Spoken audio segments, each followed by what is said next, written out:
Chapter 1 is centered on the Black-Scholes differential equation.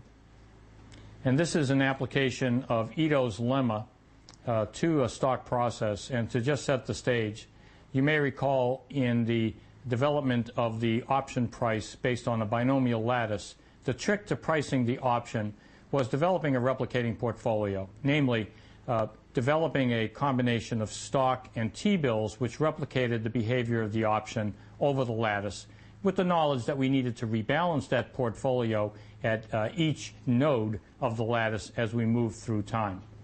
That same idea is the essence of the Black-Scholes approach to solving for the price of an option, where instead of a binomial lattice assumption, we'll assume that the stock price moves according to geometric Brownian motion.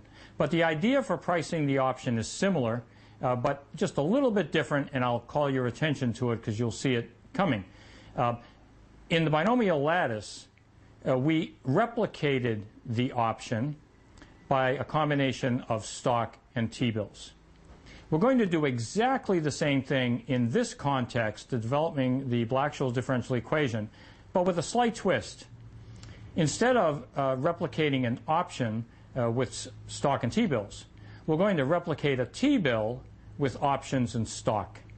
And by making the construction that way, we'll derive a conclusion which will force the result that because we've replicated a T-bill, the return on that portfolio of options and stock must in fact provide the risk-free return. And that will be the basis, the insight that provides us with the Black-Scholes differential equation. So you'll see this slight twist, very, very similar and parallel to the development with binomial, but I wanted to bring your attention to it at the start so that there's no confusion as we go through the mechanics of this implementation.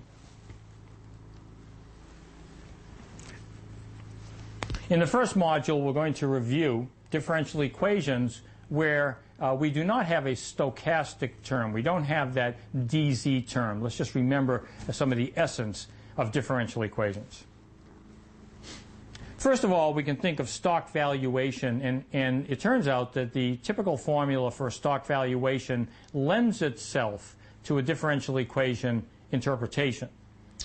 This first equation says that if RH is the period return on a stock, then the price is the present value of dividends and the future stock price.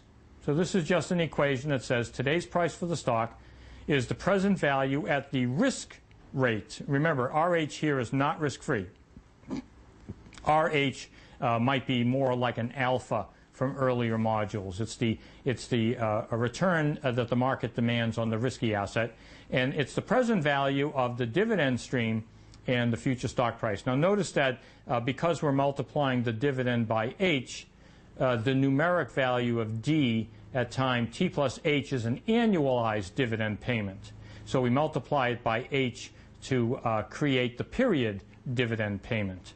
Now if we just rewrite this equation, it basically says that the change in the stock price plus the cash dividends are equal to the return on the initial stock. We've seen this before, that the change in the stock price you can think of as the capital gain or loss per share of stock. Remember, ST here is the price process of a single share of stock, and the dividends are paid out in cash. And it says that the per share, the price of a per share of stock, if we add then the dividends, we get the total return that the investor is expecting, and the capital gain part of the return is R minus the dividend rate.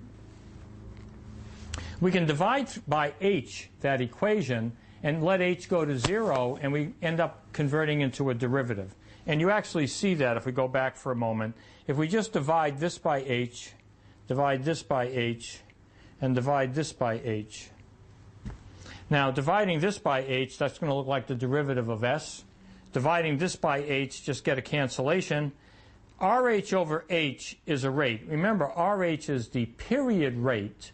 So the intuition is that RH should really be equal to H times some R for the stock. Not the risk-free rate, it's the R for the stock. So the H also cancels. And that's what we see here. We end up with this. It's a differential equation. It says that R, not the risk-free rate, the return on the stock, one can write a differential equation that identifies how the stock price changes. It says that if I look at the instantaneous change in the stock price and I add the instantaneous dividend, I basically get the total return on the stock.